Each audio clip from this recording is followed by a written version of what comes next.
மாயா ஒரு சில பேரை தான் நான் ரொம்ப அட்மயர் பண்ணேன். அப்படி நான் அட்மயர் பண்ண ஒரு கேரக்டர் உங்களோடது. என்னை விட நீங்க பெட்டர் பிளேயர் நான் நினைக்கிறேன். நீ போ, நீ வா. மாயா நீ சண்டை போடு. கடைசியில சண்டையில யாரு நிக்கிறது? சண்டை போடுறவங்களே ஓட விட்டுருக்காங்க. நீ என்னடா அப்படி சப்போர்ட்டுக்கு வர்ற? சப்போர்ட் இல்ல, அது கண் பார்வைக்கே அசைறிய நீ. விஷ்ணு ஈஸியா சொரண்டினா டபக்குன்னு ட்ரிகர் ஆகி வேற லெவல் பிளாஸ்ட் ஆயிருவாரு. நான் அதை பண்ணதே இல்ல. அது எப்படா நெஞ்சில கொஞ்சம் கூட ஈரம் இல்லாம இவ்வளவு பெரிய பொய் சொல்ற? நீ செய்யாதேதான் சொல்லும் போதே அங்க நீங்க வந்து your strategy is over there, but I did not control anyone. செக்கில ஆட்ன சுத்தமான உருட்டு. ஐயோ தாத்தா 3 கோடி மக்கள் பாத்துட்டு இருக்காங்க. நீங்க அத பயன்படுத்தல அப்படின்னு நான் நினைக்கிறேன். நான் வந்ததுல இருந்தே இன்னைக்கு வரைக்கும் நான் செய்தி மட்டும் தான் சொல்லியிருக்கேன். Why black? Sham black. So இன்னைக்கு நம்ம பார்க்க போறது பிக் பாஸ் சீசன் 7 உடைய டே 99 and எபிசோட் 100 ஓட ரிவ்யூ தான். ஸோ எபிசோட ஸ்டார்ட் பண்ணும்போது மார்னிங் ஆக்டிவிட்டி அப்படின்னு சொல்லிட்டு எல்லாரும் போயிட்டு ஓட்டு கேட்டு கேம்பெயின் பண்ணுங்க அப்படின்னாங்க. டேய் இதை தாண்டா நேற்று பண்ண வச்சிக்க, மறுபடியும் முதல்ல இருந்தா அப்படின்னு சொல்லி கேட்டா இல்லை நேற்று கேட்டது வந்து உங்களுக்கு நீங்களே கேட்டீங்க, இன்னைக்கு போயிட்டு நீங்க மற்றவங்களுக்காக ஓட்டு கேட்க போறீங்க அப்படின்னு சொல்லிட்டு இருந்தாங்க. அதை பார்க்கும்போது ஒரு டாஸ்கை வச்சுக்கிட்டு அதை பல விதமா போட்டு அடிக்க முடியும்னா கண்டிப்பா உங்களால தான் முடியும். அது இந்த சீசன்ல ஒரே டாஸ்கை போட்டு அடிச்சு துவச்சி என்னென்ன வேலைகள்லாம் பார்க்க முடியுமோ எல்லாத்தையும் சிறப்பாக பார்க்குறீங்கடா அப்படிங்கிற மாதிரி இருந்துச்சு. ஸோ ஃபர்ஸ்ட்டாக இந்த டாஸ்க்கை வந்து மணி தான் ஸ்டார்ட் பண்ணி வச்சாப்புல. அப்போ தினேஷுக்கு வந்து ஆல்ரெடி எல்லா டைமும் சொல்கிற அதே விஷயத்தான் இன்னைக்குன்னு சொன்னாப்புல. அதாவது ரொம்ப ஸ்ட்ரைட் ஃபார்வர்டாக மூஞ்சில் அடிச்சாப்புல எதுவாக இருந்தாலும் சொல்லிடுறாப்புல. ஸோ அதனால வந்துட்டு நான் தினேஷ் அண்ணனுக்கு வந்து ஓட்டு போடுங்கன்னு சொல்லி கேட்குறேன் அப்படிங்கிற மாதிரி மணி சொல்லிட்டு போனாப்புல. நான் வந்து தேர்ந்தெடுக்கிறது வந்து தினேஷ் தான். பின்னாடி பேசுறதோ இல்லை அதோ அந்த மாதிரிலாம் எதுவுமே கிடையாது. ஸ்ட்ரைட் ஃபார்வர்டா இதுதான் மேட்டர் அப்படின்னு ஆடி இருக்காரு. குத்துற ஓட்ட பார்த்து குத்துங்கம்மா. அண்ட் அடுத்ததான் மாயா வந்து விஜய்க்கு ஓட்டு கேட்டாங்க. அண்ட் என்னன்னு சொல்லி பார்த்தா ஃபர்ஸ்ட் வீக்ல கேப்டன்சி ஆகா ஓகோன்னு சொல்லி பயங்கரமா பண்ணாரு. கமல் சாரே பாராட்டினார், நீங்க பாத்தீங்களா இல்லையா அப்படிங்கிற மாதிரிலாம் சொல்லிட்டு. அண்ட் வந்து அவர் வரது மட்டும் இல்லாம கூட இருக்கணும் சேர்த்து கூட்டு வருவாரு அப்படிங்கிற மாதிரிலாம் பேசிட்டு இருந்தாங்க. அதை பார்க்கும்போது ஃபர்ஸ்ட் ஒரு பாயிண்ட் சொன்னலாமா, அது கூட பரவாயில்ல. ஆனா அடுத்ததான் ஒன்று சொன்னியே அதெல்லாம் இங்க கண்ணால பார்க்கவே இல்லையே அப்படிங்கிற மாதிரி தான் இருந்துச்சு. எங்கெங்கெல்லாம் வாய்ப்பு கிடைக்குதோ அப்பெல்லாம் மற்றவங்களை போட்டு அடிக்கிறதுக்கும் வீக்கெண்ட் எபிசோட்ல மட்டுமே பாயிண்ட் பேசுற மனுஷனா தான் நாங்க பார்த்திருக்கோம். இருந்தாலும் சரி ஓ பங்குக்கு நீ ஒரு பில்டப் கொடு, அவர் தான் பெரிய சொம்பா சுத்திக்கிட்டு இருக்காப்லையே அப்படிங்கிற மாதிரி இருந்துச்சு. நான் வந்து விஜய்க்காக கேம்பெயின் பண்ண போறேன். அவன் எப்படின்னா ஆக்சுவலி அவனும் மேல வரும்னு நினைப்பான், கூட இருக்கிறவங்களும் மேல வரணும்னு நினைப்பான். நல்லா இருக்குது ஸ்கிரிப்ட். நீ லாரன்ஸ் இல்ல சுந்தர் சி கிட்ட சொன்னா சினிமால உனக்கு நல்ல பேர் கிடைக்கும். அண்ட் அடுத்த தினேஷ் வந்து விஷ்ணுக்கு கேட்டாப்ல. என்னன்னு சொல்லி பார்த்தா ரொம்ப ஃபீல் பண்ணி ரொம்ப டவுனா இருக்கான். டிக்கெட் டு ஃபினாலே வாங்கும்போது எவ்வளவு தூரம் உற்சாகமா இருந்தானோ கடைசி 2-3 நாளா ரொம்ப டவுனாவே இருக்கான். அண்ட் ஃபைனலா வந்து யார் என்ன வேணாலும் பேசிட்டு போட்டோம் அப்படிங்கிற மாதிரி மாயாக்கு தான் ஒரு அட்டாக்க போட்டாருன்னு நினைக்கிறேன். அண்ட் அதை சொல்லிட்டு மீதி இருக்கிறது 5 நாள் தான். இந்த 5 நாள்ல நீயா இருந்து உன்னால முடிஞ்ச அளவுக்கு பெஸ்ட்டை கொடுன்ற மாதிரி சொன்னாப்ல. விஷ்ணு வந்து ரொம்ப ஃபீல் பண்ணிட்டு போற்றுவார் போற்றட்டும் தூற்றுவார் தூற்றட்டும், நீ உன்னோட கேம் ஆடு. அண்ட் அடுத்தா விஷ்ணு வந்து மணிக்கு சொன்னாப்ல. அண்ட் வந்து ஒவ்வொரு வாரமும் இவன் வெளியே போயிடுவான்னு சொல்லி நாமினேஷன்ல பார்த்துட்டு இருந்தா எல்லா வாரம் நாமினேஷனும் தப்பிச்சு இவ்வளவு தூரம் டிராவல் பண்ணி வந்துட்டான் அப்படிங்கிற மாதிரி சொல்லிட்டு. அண்ட் ஃபைனலா மணியை பத்தி ஒரு விஷயம் சொன்னாப்ல, அது உண்மையிலே கரெக்ட் அப்படிங்கிற மாதிரி இருந்துச்சு. அதாவது என்னன்னா ஒரு விஷயத்துல நீ பெருமைப்பட்டுக்கலாம், கடைசி வரைக்கும் தன்னிலை மாறாம இருந்த ஒரு ஆள் நீ தாண்டா அப்படிங்கிற மாதிரி சொன்னாப்ல. அது என்னமோ உண்மைதான். ஸ்டார்டிங்ல இருந்து இப்போ வரைக்கும் எடுத்து பார்த்தீங்க அப்படின்னா மற்ற எல்லாருமே கேமுக்காக ஸ்ட்ராட்டஜி அது இதுன்னு சொல்லிட்டு சில டைம் ஃபேக்கா கூட நிறைய விஷயங்கள் வந்து பண்ணியிருப்பாங்க. பட் மணி ரவீனா கூட இருக்கும்போதும் சரி, ரவீனா இல்லாமல் இருக்கும்போதும் சரி, எந்த இடத்துலையுமே பார்த்தீங்க அப்படின்னா அவர் வந்து ஃபேக்காவோ ஏதோ ஒன்று பண்ணணுமோ ஏதோ பேசணும்னோ அவர் பண்ணதே கிடையாது. மனசுல தோணதை பேசுவாப்புல. மாயா கிட்ட கூட மாயா ஒரு அட்டாக் போட்டாங்கன்னா மறுபடியும் அப்படியே ஆன் த ஸ்பாட் ஒரு அட்டாக்க போட்டுருவாப்புல. பூர்ணிமா ஏதாச்சும் பேசினா பூர்ணிமாக்கு அட்டாக்க போட்டுருவாப்புல. யாருக்கிட்ட பிடிக்காதோ மூஞ்ச காமிச்சிருவாரு, யாருக்கிட்ட பிடிச்சிருக்கோ அவங்க கிட்ட நல்லபடியா இருப்பாருன்ற மாதிரி. இந்த சீசன்ல ஃபேக்கா இல்லாம இருந்த ஒரே ஒரு ஆள்னா அது மணி தான் அப்படிங்கறத நம்மளுமே ரொம்ப ஸ்ட்ராங்காவே சொல்லலாம். மணிக்கு பண்றேன் ஒரே ஒரு விஷயம், நீங்க வந்து பெருமையா நீங்க சொல்லிக்கலாம், தன் நிலை மாறாம இந்த 100 நாள் நீங்க இருந்திருக்கிறது ஒரு பெரிய விஷயம். நான் பேச பேச என் அருமை தம்பி உணர்ச்சி வசப்பட்டு கண்ணீர் விடுகிறார். மணிக்கு ஓட் பண்ணுங்க. அண்ட் அடுத்தா விஜய் வந்து வழக்கம் போல ஐ அம் பிக் ஃபேன் ஆஃப் மாயா அப்படின்ற மாதிரி ஆரம்பிச்சாப்ல. அதை பார்க்கும்போது இதை நீ சொல்லாட்டா தான் அதிசயமா இருக்கும் அப்படிங்கிற மாதிரி இருந்துச்சு. அண்ட் அது மட்டும் இல்லாம மாயா வந்து ஒவ்வொரு தடவையும் அடி வாங்கும் போது பவுன்ஸ் பேக் ஆவாங்க பாருங்க, அது சூப்பர் நாப்ல. சரி ஓகே அது கூட ஓகேன்றது போது அடுத்ததான் ஏதோ கேஜிஎஃப் யாஸ் அளவுக்கு பில்டப் கொடுத்தாரு பாருங்க. அதாவது சண்டைன்னு வந்துருச்சுன்னு வைங்களேன், சண்டையில யாரை ஓட விடுறாங்கன்னு ஒன்று இருக்குல்ல, மாயா வந்து யார் கூட சண்டை போடுறாங்களோ அவங்களெல்லாம் ஓட விட்டுருவாங்களாமா. அண்ட் கடைசி வரைக்கும் சண்டையில யார் நிக்கிறாங்கன்ற ஒரு இருக்கு இல்லையா, அதுல மாயா தான் நிப்பாங்கன்ற அளவுக்கு பயங்கரமான பில்டப்லாம் கொடுத்துருக்கிறத பார்க்கும்போது, டேய் அது உனக்கு நீயே இந்த அளவுக்கு கூட பில்டப் கொடுத்துருக்க மாட்ட போல இருக்கு, மாயாவுக்கு பில்டப் கொடுக்கறதுக்காகவே ரீஎன்ட்ரி வாங்கிட்டு வந்தியான்ற அளவுக்கு தான் இருந்துச்சு. மாயா நீ சண்டை போடு, ஆனா கடைசியில சண்டையில யாரு நிக்கிறது, சண்டை போடுறவங்களே ஓட விட்டுருக்காங்க. பாத்தீங்களா, சின்ன செம்பு வேண்டாமா, பெரிய செம்பு தான் வேணுங்களா. அண்ட் கடைசியா அர்ச்சனா வந்து யாராச்சும் ஒரு ஆளாச்சும் எனக்காக ஓட்டு கேட்டீங்களா அப்படின்னு சொல்லி கேட்டோன்னே திடீர் சொல்லிட்டாப்ல, உனக்கெல்லாம் நாங்க கேட்கணுமா, உனக்கு தான் ஓட்டு வந்துருமே அப்படின்னு சொல்லி சொன்ன உடனே தினேஷ் ப்ரோ உங்களுக்கு நான் கேட்கறேன் அப்படிங்கிற மாதிரி கேட்டாங்க. என்ன சொன்னாங்க அப்படின்னா, தினேஷ் ப்ரோ வந்து பேக்கேஜை கேரி பண்ண மாட்டாப்ல, அண்ட் வந்து எல்லாருக்கிட்டையும் ரொம்ப கைண்டா ரொம்ப வந்து பாசமா இருப்பாரு. ஸோ இந்த விஷயத்தெல்லாம் வச்சு பார்க்கும்போது நீங்க எல்லாரும் வந்து தினேஷ் ப்ரோக்காக ஓட்டு போடலாம் அப்படிங்கிற மாதிரி ஃபைனலா சொல்லி முடிச்சாங்க. தினேஷ் ப்ரோக்காக பேச போறேன். ஆக்சுவலா அவருக்குள்ள டீப் டவுன் எல்லார் மேலயும் ஒரு கேரிங் அஃபெக்ஷனேட்டான ஒரு விஷயம் ஃபீல் பண்ண முடிஞ்சுது. அண்ட் ஒன்ஸ் இந்த டாஸ்க் எல்லாம் முடிஞ்சதுக்கு அப்புறம் தினேஷ் போயிட்டு மணி கிட்ட பேசிக்கிட்டு இருக்காப்ல, அதாவது மணி இந்த அர்ச்சனா புள்ள வர எனக்காக ஓட்டு கேட்டுருச்சு, இனிமே எப்போ நான் அர்ச்சனா கிட்ட சண்டை போடுவேன் அப்படின்னு இருக்காப்ல. என்னது இதுக்கப்புறம் எப்படி சண்டை போடுவீங்களா, அப்ப சண்டை போடுறது ஒரு பிளானாவே வச்சிருக்கீங்களா, இது நல்லா பேசிருச்சே எப்படி சண்டை போடுறதுன்னு வேற யோசிச்சுக்கிட்டு இருக்கீங்களா அப்படிங்கிற மாதிரி இருந்துச்சு. ஸோ தினேஷ் பேசுறதெல்லாம் வச்சு பார்க்கும்போது மீதி இருக்கிறது வெறும் 4 நாள் தான். இந்த 4 நாள்ல எப்படியாச்சும் அர்ச்சனா கிட்ட முடிஞ்ச அளவுக்கு சண்டையெல்லாம் போட்டு அர்ச்சனாவுடைய உண்மை முகத்தை வெளியே கொண்டு வர வச்சு, பாத்தீங்களா இந்த புள்ளிக்காக நீங்க ஓட்டு போட்டீங்க எனக்கு போடுங்க அப்படிங்கிறத கன்வெர்ட் பண்றதே ஒரு பிளானா வச்சிருக்காரோ அப்படிங்கிற டவுட் ஹெவியா வந்துருச்சு. ஓட்டு போடுங்கன்றுச்சு, நான் எப்படி சண்டை போடுவேன். அண்ட் இதுக்கு ஏத்த மாதிரி தினேஷ் போயிட்டு அப்பளம் பொரிச்சிட்டு இருந்தாப்ல. அப்ப பக்கத்துல இருக்க அர்ச்சனா அந்த எண்ணெய் தூக்கி மேல ஊத்துனாலே போதும், இப்படி பரட்டுங்க இது போதும் எடுத்துருக்க அப்படின்னு சொன்னா, இவ்வளவு சொல்ற நீயே வந்து அப்பளம் சுடலாம்ல அப்படிங்கிற மாதிரி ஒரு சண்டையை ஒன்று ஆரம்பிச்சாப்ல. அப்ப அர்ச்சனா சொன்னாங்க நான் சொல்றேன் தானே சொன்னேன், நீங்க தானே நான் சொல்றேன்னு சொல்லி சொன்னீங்க, சரி பரவாயில்ல நான் சுட்டு முடிச்சதுக்கு அப்புறம் நீயே சுடு அப்படிங்கிற மாதிரி சொல்லிட்டு இருந்தாப்ல. உடனே அர்ச்சனா போயிட்டு ஒரு பக்கம் புலம்ப ஆரம்பிச்சிட்டாங்க. அப்ப விஜயவர்மா வெளியே தான் போனாப்ல, இந்த விஜயும் தான் சொல்றேன் நான் வேலையே பார்க்கலன்னு சொல்லிட்டு இருக்கேன் அப்படின்னு. விஜயவர்மா அம்மா விட்டுருமா தாயே இந்த வம்புக்கே வரலன்ற மாதிரி உள்ள ஓடி போயிட்டாப்ல. அது அர்ச்சனா இந்த வீட்டுக்குள்ள வேலைகள் சரியா பண்றது இல்ல அப்படிங்கிறது வெளியிருந்து பார்த்த நம்மளுக்குமே தெரியும், உள்ள இருக்கிற கண்டஸ்டன்ஸ் எல்லாருக்குமே நல்லாவே தெரியும். அதை நிறைய இடத்துல ரெஜிஸ்டரும் பண்ணிருக்காங்க. மேபி அந்த ஒரு விஷயத்தை மக்களுக்கு ப்ரொஜெக்ட் பண்ணலாம் அப்படிங்கிற மாதிரியும் தினேஷ் ட்ரை பண்றாரோ அப்படிங்கிற மாதிரி தான் இருந்துச்சு. அவ்வளவுதான், இப்போ எடுத்துடலாம். இவ்வளவு சொல்ற நீ ஆர்வமா வந்து ஏதாவது செய்யணும், உண்மாவே சொல்லாதீங்க நீங்களும். அண்ட் போன வீக்கெண்ட் எபிசோட்ல அர்ச்சனாக்கு பயங்கரமான கிளாப்ஸ் எல்லாம் வந்துருச்சு. அண்ட் ஓரளவுக்கு வந்து அவங்க தான் டைட்டில் வின் பண்ண போறாங்கன்ற ஒரு கான்பிடென்ட் அவங்க மனசுக்குள்ள வந்துருச்சு. அப்படிங்கிறதுனால மீதி இருக்கிற 7 நாளும் கிரிஞ்சி பண்ணலாம் அப்படிங்கிற முடிவுக்கு வந்துட்டாங்களா என்னன்னு தெரியல.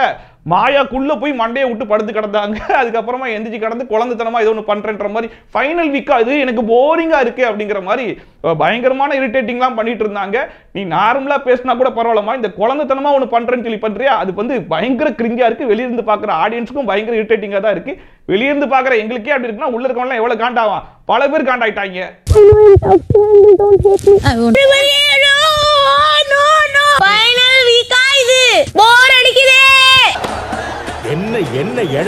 அதுக்கப்புறமா ஒரு டாஸ்க் கண்டுபிடிச்சு கொண்டு வந்திருக்கோம். இந்த டாஸ்க் வச்சு நீங்க எபிசோட ஃபுல்லா ஓட்டிடுவோம் அப்படிங்கிற மாதிரி ஒவ்வொருத்தரா முன்னாடி வந்து இருக்கிற 5 பேரோட ஸ்ட்ராட்டஜியை கம்பேர் பண்ணி அதுல என்னுடைய ஸ்ட்ராட்டஜி எப்படி பெஸ்ட் அப்படின்னு சொல்லிட்டு தனித்தனியா சொல்லணும் அப்படிங்கிற மாதிரி சொன்னாப்ல. சோ ஃபர்ஸ்டா தினேஷ் வந்து விஷ்ணுடைய ஸ்ட்ராட்டஜி என்ன அப்படின்னு சொல்லி பாத்தீங்கன்னா, கேம் சொல்லிட்டு கேமை பத்தியே அதிகமா யோசிக்கிறதுனால அவருடைய ஃபேஸ் வந்து ஒவ்வொரு வாரமும் ஒவ்வொரு மாதிரி சேஞ்ச் ஆயிட்டே இருந்துச்சுன்ற மாதிரி கமெண்ட்ஸ் எல்லாம் வீட்டுல இருக்கவங்க அதிகமா சொன்னாங்க. பட் அந்த மாதிரி விஷயத்தை நான் பண்ணது கிடையாது அப்படிங்கிற மாதிரி சொன்னாப்ல.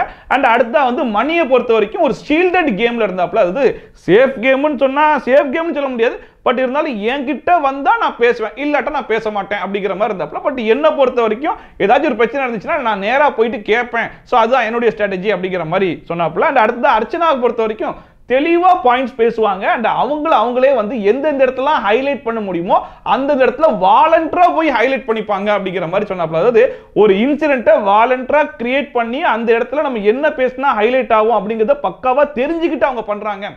அதாவது ஆல்ரெடி சொன்னதான், எல்லாரும் சொல்றதுதான், வெல் பிளான்டா ப்ரிப்பேர்டா தான் ஒரு விஷயத்தையும் பண்றாங்க. முழுக்க ஃபேக்கா இருக்காங்க, எதுவுமே ஒரிஜினல் கிடையாது அப்படிங்கறத ரொம்ப ஓபனாவே சொல்லிட்டாப்ல. ஹைலைட்டிங் ஃபேக்டர்ஸ் வந்து அவங்க மூவ்ஸ்ல வந்து ஆர்னமெண்ட் பண்ணிட்டே இருக்காங்க. அந்த ஹைலைட்டிங் ஃபேக்டர்ஸ் வந்து கொஞ்சம் கம்பேரிட்டிவ்லி நான் கொஞ்சம் லெவலா மெயின்டைன் பண்றேன்னு தோணுது. ஒரு மனுஷன் வீடு வந்து சேர்றதுல எவ்வளவு. அண்ட் அடுத்ததா விஜயை பொறுத்த வரைக்கும் ஃபர்ஸ்ட் ஆஃப் வேற மாதிரி இருந்துச்சு. அண்ட் ரீஎன்ட்ரி கொடுத்ததுக்கு அப்புறம் காமன் ஸ்மூத் அப்படிங்கிற மாதிரி ஒரு இதுலயே போயிட்டு இருக்காப்ல. அந்த மாதிரி நான் கிடையாது, எங்கெங்க பிரச்சனை பண்ணுமோ எங்கெங்க கேள்வி கேட்கணும் அதெல்லாம் நான் பண்ணிருக்கேன் அப்படிங்கிற மாதிரி சொன்னாப்ல. அண்ட் அடுத்ததா நம்ம மாயாக்கு தான் ரொம்ப ஓப்பனா கிளியரா கட்டா சொன்னாப்ல. அதாவது பயங்கர கிளாரிட்டியோட இருக்காங்க. அண்ட் வந்து யார் மூளைக்குள்ள போகணும் அப்படிங்கிறது வந்து அவங்க பிளான் பண்ணுவாங்க. அப்படி மூளைக்குள்ள போகணும்னு முடிவாயிட்டாங்கன்னா ஃபர்ஸ்ட் அவங்களுடைய ஃப்ரெண்ட் ஆவாங்க.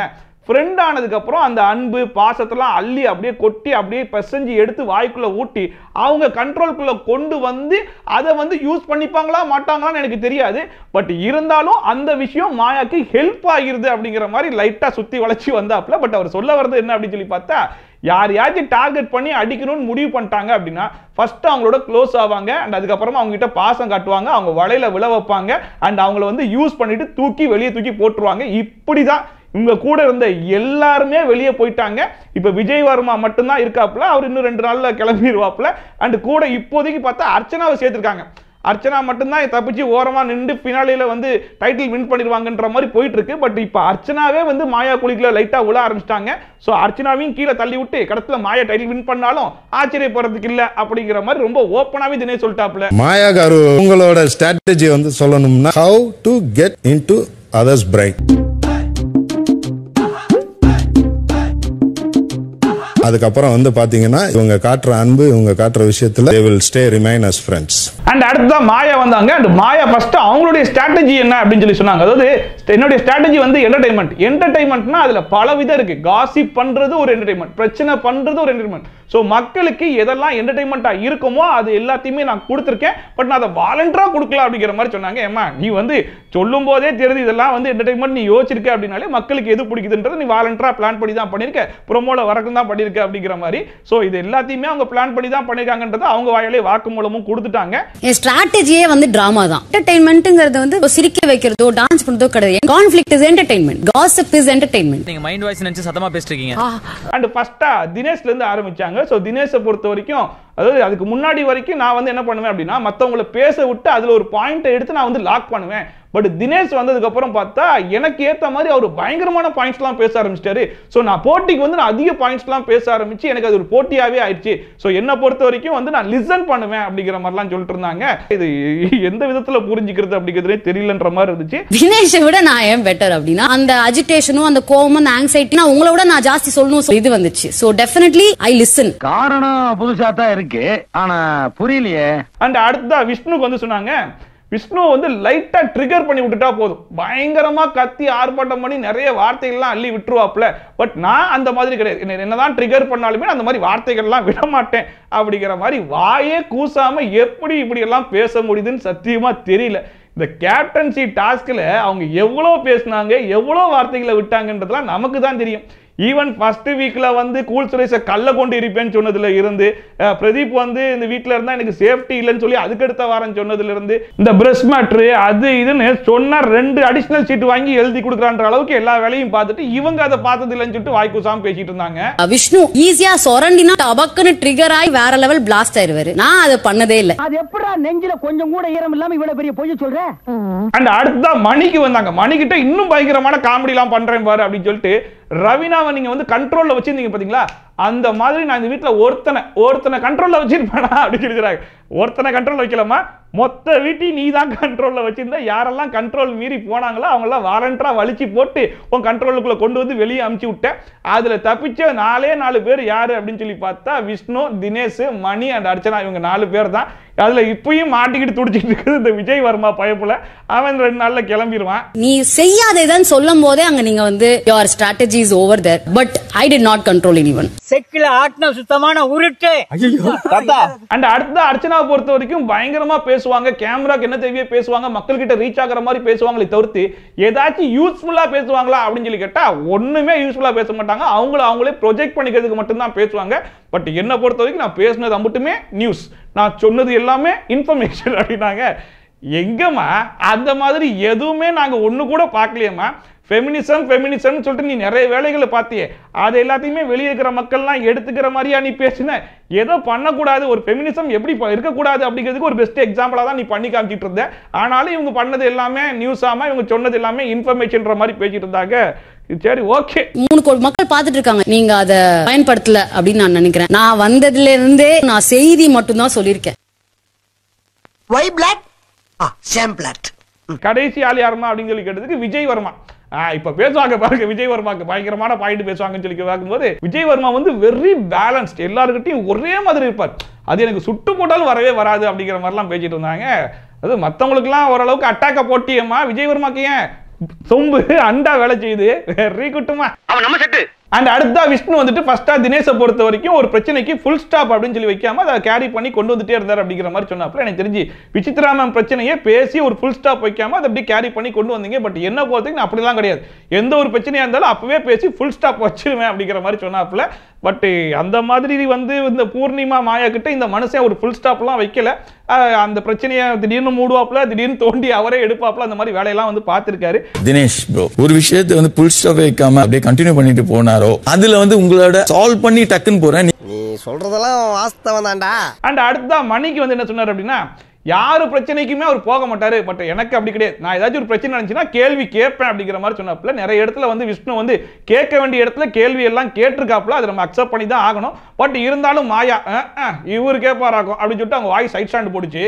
ஆனா யாரு ஒரு கான்ஃபிளிக்ட்டுக்கு நான் போக மாட்டேன், எனக்கு என்ன அப்படின்னு நான் இருக்க மாட்டேன். உன்னோட பிரச்சனையா உந்து யாரும் கேட்கறதுல நான் நிப்பேன்.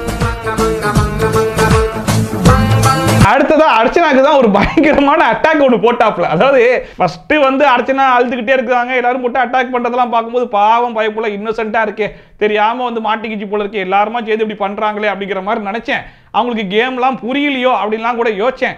ஆனா அப்புறமா தான் எனக்கு தெரிஞ்சிச்சு 6 பேர் சேர்ந்து அட்டாக் பண்ணா அதுல ஹைலைட் ஆக போறது அர்ச்சனா தான், நமக்கு தான் கேம் புரியாம இதெல்லாம் உட்காந்து பார்த்துட்டு இருந்திருக்கோம் போல அப்படிங்கிற மாதிரி சொன்னாப்ல. அதாவது இந்த அர்ச்சனா வந்து எல்லாரும் சேர்ந்து அட்டாக் பண்ணது, இந்த விஷயம் எல்லாத்தையுமே கரெக்டா யூஸ் பண்ணி எவ்வளவு தூரம் ஹைலைட் ஆக முடியுமோ அதை ஹைலைட் பண்ணிட்டு கேமை புரிஞ்சுதான் அவங்க விளையாடி இருக்காங்க.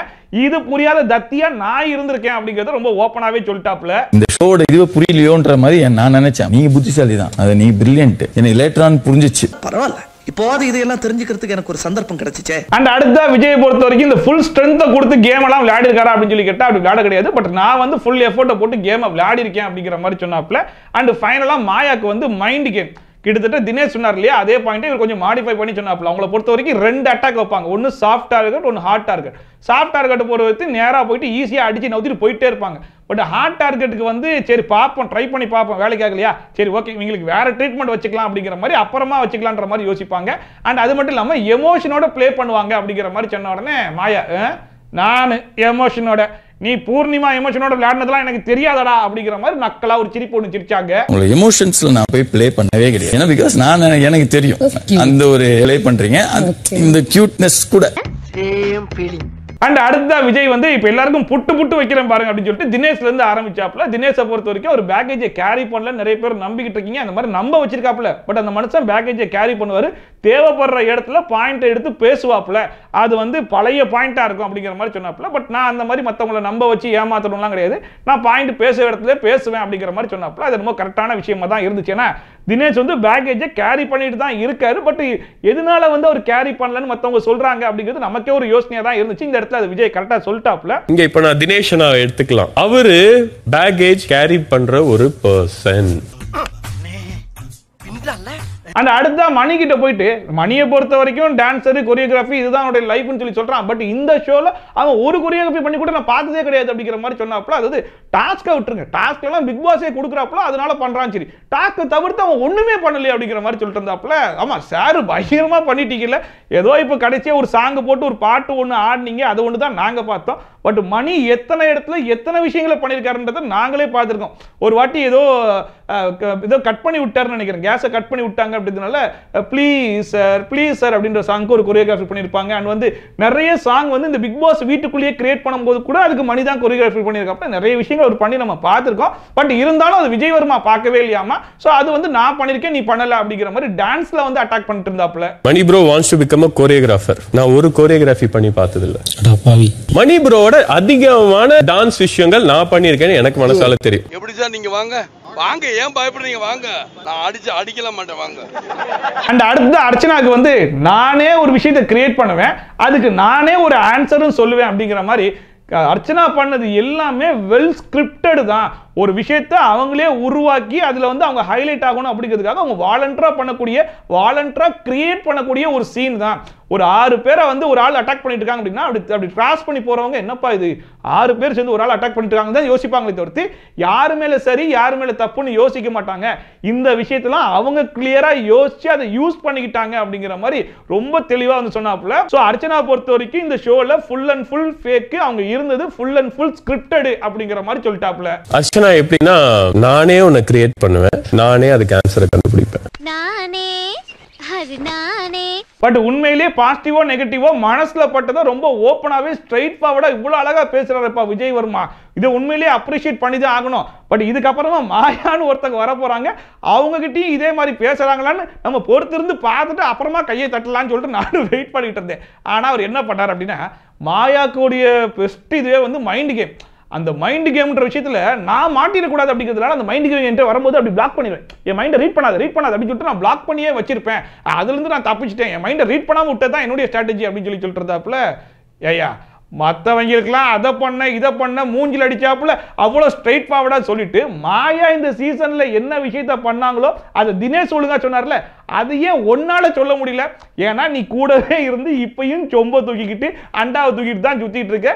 இங்க வந்து மாயா ஜெயிக்கணும் அப்படிங்கிறதுக்காக ஒரு கேம்பெயின் பண்றதுக்கு தான் இந்த வீட்டுக்குள்ளேயே வந்திருக்குன்றது இந்த ஒரு விஷயத்திலே அப்பட்டமா தெரிஞ்சு போச்சுங்கிற மாதிரி தான் இருக்கு. பிகாஸ் நானும் அவங்க ஃப்ரெண்டு, அவங்க என் மைண்டை ரீட் பண்ணிட கூடாதுன்னு நான் சில விஷயத்தை பிளாக் பண்ணியே வச்சிருப்பேன். ஓகே நோ இதுல ஃபைனலா போகும்போது வேற மாயா இஸ் வெரி குட் பிளேயர் அப்படிங்கிற மாதிரி புகழ்ந்து பேசிட்டு போனாப்புல. கடைசி வரைக்கும் நீ எல்லாம் வந்து உனக்கு ஓட்டு வர்றதுக்கு நீ எந்த வேலையும் பார்க்காத, மாயாக்கு ஓட்டு வரதுக்கு என்னென்ன வேலைகளை பார்க்கும்போது அதெல்லாம் சிறப்பா பண்ணிட்டு அப்படிங்கிற மாதிரி தான் இருக்கு. Very very very intelligent, very very brainy. இதெல்லாம் நான் பண்ணாலும் ஒரு பிளஸ் இருக்கு, தட்ஸ் கால்ட் என்டர்டெயின்மென்ட். சூப்பர். அவருக்கு நீ அழகையா ஆனுங்க. அண்ட் அடுத்தா மணி வந்தாப்புல. மணி வந்துட்டு ரொம்ப ஷார்ட் அண்ட் ஸ்வீட்டா எல்லாருக்குமே முடிச்சிடுறேன் அப்படிங்கிற மாதிரி தினேஷை பொறுத்த வரைக்கும் வந்து ஸ்ட்ரைட் ஃபார்வர்டா பேசுவாரு. பட் ஆனா அதுல சில வார்த்தைகளை வந்து விட்டுருவாப்புல. அந்த மாதிரி வார்த்தைகளை நான் விட மாட்டேன். விஷ்ணுவை பொறுத்த வரைக்கும் அதிகமா புலம்புவாப்புல, அந்த புலம்புல நான் பண்ண மாட்டேன். அர்ச்சனா பொறுத்த வரைக்கும் ஒரு சின்ன விஷயத்தை அப்படியே ஊதி பெருசாக்குவாங்க, அந்த மாதிரி நான் பண்ண மாட்டேன். விஜயை பொறுத்த வரைக்கும் சேஃப் கேம் விளையாடுவாப்புல, அந்த மாதிரியான சேஃப் கேமை நான் விளையாடினது கிடையாது அப்படின்னு சொல்லிட்டு ஃபைனலா மாயாவுக்கு போயிட்டு மாயாவுடைய ஸ்ட்ராட்டஜி என்ன அப்படின்னு சொல்லி சொல்றதுக்காக ஒரு கலர் கேமை எடுத்தாப்புல. எக்ஸாம்பிளுக்கு அந்த கலர் கேமை எடுத்து அந்த மனுஷன் வந்து அதை சொல்ல விட மாட்டாங்க. அது அப்படி கிடையாது, அது எப்படி தெரியுமா, இப்படி வரும், அதை சொன்னது நீ கிடையாது, அது சொன்னதே நான் தான் தெரியுமா, ஏமா அதை நான் தான் கண்டுபிடிச்சேன்னு சொல்லிட்டு ஊடால பேசிட்டு இருந்தாங்க. அப்ப மணி சொல்லிட்டாப்ல, ஜோரு நான் பேசணும்ல, நான் பேசிக்கிட்டு அமைதியா இருந்து சொல்லிட்டு எங்கெங்கெல்லாம் மாயாக்கு வந்து கவுண்டரை கொடுத்து ஆஃப் பண்ண முடியுமோ அந்த இடத்துல பக்காவா கவுண்டரை கொடுத்து ஆஃப் பண்ணிட்டே இருந்தாப்ல. அதை பார்க்கும்போது நல்லா இருந்துச்சு. ஸோ வந்து ஃபைனல் என்ன சொன்னாங்கன்னா, இந்த மாதிரி கேவலமான ஸ்ட்ராட்டஜில நான் விளையாடல, என்னுடைய ஸ்ட்ராட்டஜியே வேற அப்படிங்கிற மாதிரி முடிச்சிட்டாப்ல. பூகம்பம் டாஸ்க் டைம்ல வந்து கலர்ஸ் நாங்க மைண்ட்ல வச்சுக்கணும். ஆஹா சூனா போனா ஒவ்வொருத்தர் இருக்க வேகத்தை பார்த்தோம்னா அருமை வறுமைக்கு ஆபத்து வந்துரும் போல் இருக்கடா. உங்களுக்கு அது புரியல, நான் தான் அவங்க சொல்லியே கொடுத்தேன். ரொம்ப கவனமா டீல் பண்ணி ஆட்டத்தை கலைச்சிடுறாசா. நீங்களே கண்டுபிடிச்ச மாதிரி சொல்லாதீங்க, நான் தான் கண்டுபிடிச்சதே பண்ணுங்க. அது அவங்க லைட்டா கொஞ்சம் எரியும்ல, அதான் எரியுது வயிறு எரியுது. அது அப்படிதான் இருக்கும் ஃப்ரீயா விடு. அண்ட் ஃபைனலா அர்ச்சனா வந்தாங்க. அர்ச்சனா வந்துட்டு நீங்க பேசுறதெல்லாம் வச்சு பார்க்கும்போது இப்படிப்பட்ட ஆளா நானு அப்படின்னு எனக்கே ஃபீல் ஆயிடுச்சு. இந்த பிக் பாஸ் ஷோல 1 hour எபிசோடு தான் அப்படின்னு ஆரம்பிச்சாங்க. உடனே தினேஷ் வந்துட்டு இங்க பாருமா, இங்க வந்து நீ வந்து ரிவ்யூலாம் கொடுக்க கூடாது, நாங்க பேசுனதுக்கு ரிவ்யூலாம் கொடுக்க கூடாது அப்படின்னு சொன்ன உடனே no no no no no நான் மட்டும் தான் பேசுவேன், வேற யாரும் பேசக்கூடாது அப்படின்னு சொல்லிட்டு ஒரு பெர்ஃபார்மன்ஸ் ஒன்று பண்ணாங்க. இந்த பெர்ஃபார்மன்ஸை நீங்க ப்ரோமோலயே பார்த்துருப்பீங்க. அதாவது மற்றவங்க எல்லாருமே என்ன சொல்ல வந்தாங்க அப்படின்னா, இங்க வந்து உன் ஸ்ட்ராட்டஜி என்ன, அந்த ஸ்ட்ராட்டஜியோட கம்பேர் பண்ணும்போது மற்றவங்க ஸ்ட்ராட்டஜியோட உன்னோட ஸ்ட்ராட்டஜி என்ன பெஸ்ட் அப்படின்னு மட்டும் சொல்லுமா. பட் அதை தவிர்த்து இங்க பேசினதுக்கெல்லாம் ரிவ்யூ கொடுக்கணும் அப்படின்னா இது டாஸ்கை முடிச்சுட்டு நம்ம பேசிக்கலாம் அப்படின்னு சொல்லி சொன்னதுக்கு அர்ச்சனா கேட்குறாங்க, ஓ நான் பேசினேன்னா அந்த பாயிண்ட் கரெக்டா மக்களுக்கு போய் சேர்ந்துரும், அது மூலியமா நீங்க எல்லாம் அடி வாங்கிடுவீங்கன்னு பயப்படுறீங்களா அப்படிங்கறத கொஞ்சம் மறைமுகமா கேட்ட உடனே எல்லாருக்கும் பயங்கர காண்டாகி போச்சு. என்ன அப்பெல்லாம் கிடையாது அப்படிங்கிற மாதிரி சொன்னாங்க. பட் இருந்தாலும் அதுதான் உண்மை. அர்ச்சனாவை பொறுத்த வரைக்கும் எந்த இடத்துல எதை பேசணுமோ அதெல்லாம் பேசி கரெக்டா ஸ்கோர் பண்ணிட்டு போயிடுறா. இந்த இடத்துல அந்த வேலையை பார்க்க விடக்கூடாது. குறிப்பா சொல்லணும்னா இந்த இடத்துல இல்ல, மீதி இருக்கிற 4 நாள்லயுமே அர்ச்சனாவை எந்த இடத்துலயுமே ஸ்கோர் பண்ண விடக்கூடாது அப்படிங்கிறதுல மத்த எல்லாருமே பயங்கர கான்சியஸா இருக்காங்க அப்படிங்கிறது நல்லாவே தெரிஞ்சிச்சு. Are you guys scared of something? லைட்டா அர்ச்சனா பிக் பாஸ் என்ன பேசவே விட மாட்டாங்க. பிக் பாஸ் நான் அந்த டாஸ்கே ஸ்கிப் பண்றேன், டாஸ்கே விளையாடல பிக் பாஸ் அப்படிங்கிற மாதிரி பயங்கரமா பேசிட்டு இருந்தாங்க. அப்பயுமே மாயா சொன்னா தான் நான் கேட்பேன் அப்படிங்கிற மாதிரி மாயா இல்ல அர்ச்சனா நான் அப்படி சொல்ல வரேங்க, இப்படி இல்ல அப்படின்னு சொன்னா ஓ அப்படியே சரி ஓகே அப்படின்னு சொல்லிட்டு சொல்ல ஆரம்பிச்சாங்க. என்ன கொடுமைனே ஒன்றும் புரியல. வர வர மற்றவங்க எல்லாம் யாரு சொன்னாலும் கேட்கறாங்களோ இல்லையோ, மாயா சொல்லிட்டாங்க அப்ப கேட்டுரும் அப்படிங்கிற முடிவு கொண்டாங்க. இதை பார்க்கும்போது பயங்கர ஆச்சரியமா தான் இருக்கு. அண்ட் வந்து ஃபர்ஸ்டா தினேஷ்ல இருந்து ஆரம்பிச்சாங்க. எல்லாத்தையுமே ஸ்ட்ராட்டஜின்னு தான் யோசிப்பாரு. ஒரு தண்ணி எடுத்து கொடுங்கன்னு சொல்லி தண்ணி எடுத்து வச்சா கூட எதுக்கு தண்ணி எடுத்து வைக்கலாம் அப்படிங்கிற அளவுக்கு யோசிப்பாரு அப்படிங்கிற மாதிரிலாம் சொல்லிட்டு இருந்தாங்க. பட் இதே தான் மார்னிங் ஆக்டிவிட்டில வந்து ஓட்டு கேட்கும்போது அவர் வந்து அன்பானவர் பாசமானவர் சொல்லி பேசிட்டு இருந்தாங்க. இப்போ அதை அப்படியே மாத்தி பேசுறாங்க. ஒருவேளை இப்ப பேசுனதுக்கு பதிலடி கொடுக்குறாங்க போல இருக்கு. தினேஷ் ப்ரோ அன்னைக்கு நான் கேட்டப்போ இவங்க அந்த தண்ணியை கொடுக்க மாட்டேன்னாங்க, இன்னைக்கு எனக்கு தண்ணி கொடுக்குறாங்க. சின்ன மேட்டர் கூட நிறைய யோசிப்பீங்க. நான் வந்து அந்த மாதிரிலாம் திங்க் பண்ணல. அடுத்தா விஷ்ணுவை பொறுத்த வரைக்கும் அடுத்தவன் ஷிப்பை வந்து கவுத்தி விடுறதுக்கு தான் அவர் ரொம்ப ஆவலா இருப்பாப்ல. பட் என்ன பொறுத்த வரைக்கும் என்னோட ஷிப் ஒழுங்கா போகுதா அதுல நான் கான்சென்ட்ரேட் பண்ணிட்டு போயிட்டே இருப்பேன் அப்படிங்கிற மாதிரி சொன்னாங்க. அண்ட் அடுத்ததான் மணியை பொறுத்த வரைக்கும் ரவீனா கிட்ட மட்டுமே தான் அவர் க்ளோஸா இருந்தார். வேற யார்கிட்டயுமே பெருசா பேசின மாதிரி தெரியல. பட் என்ன பொறுத்த வரைக்கும் இந்த வீட்ல இருக்கிற எல்லார்கிட்டயுமே க்ளோஸா இருக்கணும்னு சொல்லி யோசிச்சேன். சோ அதுதான் என்னோட ஸ்ட்ராட்டஜி அப்படிங்கிற மாதிரி சொல்லிட்டு மணி ப்ரோ ஒரு ஆள் கிட்ட மட்டும் நீங்க லிமிட் பண்ணிட்டீங்க. நான் வந்து எல்லார்கிட்டயுமே அந்த ரிலேஷன்ஷிப்ல இருக்கணும்னு ஆசைப்பட்டேன். அதான் 1000 தடவை மேல சொல்லிட்டியே. அண்ட் விஜயை பொறுத்த வரைக்கும் பரவாயில்ல, நல்லா பாயிண்ட்ஸா பேசுறாரு அப்படிங்கிற மாதிரி இருந்துச்சு. பட் அந்த பாயிண்ட் எல்லாம் வீக்கெண்ட் எபிசோட்ல மட்டுமே பேசுறாரு, வீக் டேல ஏன் பேச மாட்டாரு அப்படின்னு எனக்கு தோணுச்சு அப்படின்னு சொல்லி சொன்னாங்க. இது ஒரு நல்ல பாயிண்ட்மா. இவ்வளவு தூரம் சொன்னதுல விஜய்க்கு சொன்னது ஒரு உருப்படியான பாயிண்டா இருந்துச்சு அப்படிங்கிற மாதிரி இருந்துச்சு.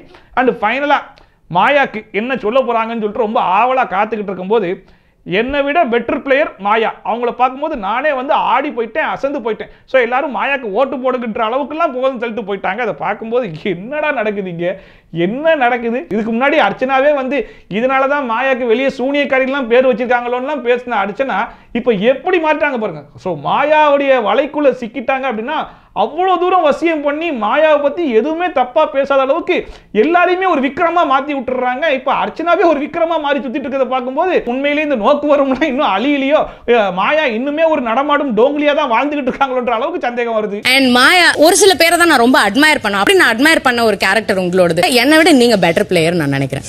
நீ போ, நீ வா. அண்ட் ஒன்ஸ் இந்த டாஸ்க் முடிஞ்ச உடனே எதிர்பார்த்த மாதிரியே அர்ச்சனா போயிட்டு மாயா கிட்ட பயங்கரமா புலம்ப ஆரம்பிச்சாங்க. அண்ட் மாயாவும் சொல்றாங்க ஆமாமா இந்த டாஸ்க்ல போயிட்டு எல்லாரும் வன்மத்தை கக்குறாங்க அப்படின்னு சொல்லிட்டு இருந்தாங்க. ஏமா மற்றவன்லாம் வன்மத்தை கக்குனா நீங்க அந்த மாதிரிலாம் எதுவும் கக்காம நீங்க முழுக்க முழுக்க பாசிட்டிவா பேசிட்டு வட்டிக்கல. ஆமாமா நாங்களும் அதை பார்த்தோமா, நீங்க எவ்வளவு பாசிட்டிவா பேசுனீங்கன்றது நாங்களும் பார்த்தோங்கிற மாதிரி இருந்துச்சு. அவங்க பேசின ஒரு விஷயமும் ஹர்ட் ஆகுதுடா எனக்கு. இந்த ரொம்ப வன்மத்தை கக்கிட்டாங்களோன்னு எனக்கு ஃபீல் ஆகுது. அண்ட் எனக்கு இந்த மணி விஷ்ணு எல்லாம் பிடிக்கவே பிடிக்காது. ஏன் அப்படின்னா இவங்க ரெண்டு பேருக்கு நேர்மையான கேமே விளையாட தெரியாது. அண்ட் அதுலயும் அந்த மணிக்கெல்லாம் புரிதலே கிடையாது, கேமோட புரிதல் சுத்தமா கிடையாது. ஸோ அவனுக்கு புரிதல் இல்லைன்னு சொல்லிட்டு நான் போய் கரெக்ட் பண்ணுவேன். பட் அதை வந்து அவன் வந்து தப்பா புரிஞ்சுப்பான் அப்படிங்கிற மாதிரி சொல்லிட்டு இருந்தாங்க. அதை பார்க்கும்போது யாருமா நீயே மணிக்கு கரெக்ட் பண்ணியா, அதுக்கு பேர் கரெக்ட் இல்லமா அட்டாக். மணி கிட்ட என்ன பிரச்சனைனா அவனுக்கு புரியாது சில விஷயம். Explain incident because you don't get it. So இங்க மாயா என்ன ட்ரை பண்றாங்க அப்படின்னா எனக்கு என்னதான் மணியை பிடிக்காட்டாலுமே அவனுக்கு ஒரு புரிதல் இல்லையேன்னு சொல்லிட்டு அவங்க கேமை கரெக்ட் பண்ற பாத்தியா அப்படின்னு சொல்லிட்டு அர்ச்சனா கிட்ட ஒரு சாஃப்ட் கார்னரை கிரியேட் பண்ணி கரெக்ட் பண்றாங்க போல இருக்கு. அண்ட் ஃபைனலா இந்த மியூச்சுவல் ஃபண்ட்ஸ் உடைய பாயிண்ட்ஸ் ஒரு 450 பாயிண்ட்ஸ் இருந்துச்சு அப்படின்னா அதை வச்சு நீங்க வீடியோ கால் பேசலாம் அப்படின்னு சொல்லி சொன்ன உடனே விஷ்ணு போயிட்டு அவங்க ஃப்ரெண்ட்ஸ் 2 பேர்கிட்ட பேசிட்டு இருந்தாப்புல அவங்க ஃப்ரெண்ட்ஸ் சொல்லிட்டாங்க ஏன்டா புலம்பிக்கிட்டே இருக்க, ஏன் புலம்பிக்கிட்டே இருக்க, ஃபன்னா தான் இருந்து தொலை அப்படின்னு சொல்லி சொன்ன உடனே இந்த மனுஷன் ஏன் டவுட்டை முதல்ல கிளியர் பண்ணிக்கிறேன் வெயிட் பண்ணு அப்படின்னு சொல்லிட்டு இந்த பொட்டியை நான் எடுத்து வெளியே வந்தா நீ சந்தோஷப்பட்டிருப்பியா, இல்ல சந்தோஷப்பட்டிருக்க மாட்டோம். அப்பாடா அப்ப நான் டைட்டில் வின் பண்றதுக்கு வாய்ப்பு இருக்கு, நல்ல வேளை நான் பொட்டியை எடுக்கல அப்படிங்கிற மாதிரி கன்ஃபார்ம் பண்ணிக்கிட்டாப்ல. அண்ட் அதுக்கப்புறமா வந்துட்டு கொஞ்சம் ஜாலி ஆயிட்டாப்ல. 2 பேரும் பேசினதெல்லாம் கேட்டு இப்போ நீங்க பேசல, இதுக்கப்புறம் பாரு வெளியே போயிட்டு எல்லாத்தையும் வச்சு செய்கிறேன், இதுக்கப்புறம் டாஸ்க் கொடுக்க எல்லாத்தையும் வச்சு செஞ்சிடறேன் அப்படிங்கிற அளவுக்கு அவங்கள பேச விடாம இந்த மனுஷன் மூச்சு அடைக்க பேசிட்டு இருந்தாப்ல. அண்ட் ஃபைனலா எல்லாருக்கும் ஹார்ட் கொடுத்துரு, முக்கியமா ஓட்டு போட சொல்லி சொல்லும் போது கட் பண்ணி விட்டாயே, ஓட்டு இல்லையா அப்படிங்கிற அளவுக்கு புலம்பிட்டு இருந்தாப்ல. மனுஷன் ஃபீல் பண்ணி புலம்புறத பார்க்கும்போது தான் உண்மையிலேயே நமக்கு பயங்கர காமெடியாவும் சிரிப்பாவும் இருக்கு. அந்த ஃபைனலா ஒரு ரியாக்ஷன் கொடுத்துருப்பாப்ல, அதெல்லாம் பார்த்து எனக்கு பயங்கரமான குபீர் சிரிப்பு வந்து போச்சு. அப்படியா ஆட்டு கொடுத்தேன்னு சொல்லு, எல்லாருக்கும் ஆட்டு ஓட்டு போட சொல்லு, ஓட்டு போட சொல்லு, ஓட்டு போட மாட்டீங்களா? அதோட இன்னைக்கு எபிசோட் வந்து முடிஞ்சு போச்சு. சோ இன்னைக்கு எபிசோட பொறுத்த வரைக்கும் எல்லாருக்குள்ளேயும் மாத்தி மாத்தி சண்டையை உருவாக்கி விட்டு இந்த கடைசி வாரத்துல எப்படியும் உருள விட்டுறலாம் அப்படிங்கிறதுல பிக் பாஸ் கொஞ்சம் குறியா இருக்காங்க போல இருக்கு. இதை நீங்க ஸ்டார்டிங்ல இருந்து பண்ணியிருந்தா நல்லாவாச்சு இருந்திருக்கும் அப்படிங்கிற மாதிரி இருந்துச்சு. அண்ட் வந்து எப்பயுமே எக்ஸ் கண்டஸ்டன்ஸ்லாம் உள்ள கொண்டு வருவாங்க இல்லையா, அது எல்லாமே நாளைக்கு நாளைக்கு காலையில ப்ரோமோல இருந்தே ஸ்டார்ட் ஆயிரும்னு நினைக்கிறேன். ஸோ மீதி இருக்கிற 4 நாட்கள்ல வெளியே இருக்கிற ஆட்கள்லாம் உள்ள வந்து அவங்கெல்லாம் என்னென்ன விஷயங்கள் சொல்ல போறாங்க, அது மூலியமா என்னென்ன கண்டென்ட்லாம் வரப்போகுது, என்னென்ன பிரச்சனைகள்லாம் வரப்போகுது அப்படிங்கிறத பார்க்கறதுக்கு ரொம்ப ஆவலா காத்துக்கிட்டு இருக்கேன். அண்ட் அந்த 4 நாள் முடிஞ்சு போச்சுன்னா ஃபினாலே உங்களோட ஓட்டை நீங்க யாருக்கு பதிவு பண்ணிருக்கீங்க, யாரு ஜெயிச்சா நல்லா இருக்கும்னு நினைக்கிறீங்க அப்படிங்கிறதெல்லாம் மறக்காம கமெண்ட் செக்ஷன்ல சொல்லுங்க. அண்ட் இதே மாதிரி ட்ரோல்ஸ் அண்ட் ரிவ்யூஸ்லாம் கண்டிப்பா பார்க்கணும்னு மறக்காம சப்ஸ்கிரைப் பண்ணிட்டு பக்கத்துல இருக்க பெல் ஐகானை டான் தட்டி விட்டீங்கன்னா நான் போடுற வீடியோட நோட்டிஃபிகேஷன் டான் வந்து சேர்ந்துடும். ஸோ மீண்டும் இதே மாதிரி சூப்பரான வீடியோட, சூப்பரான ரிவ்யூட, சூப்பரான ட்ரோலோட சந்திக்கலாம். Bye from Shafi. Tata, bye bye and take care.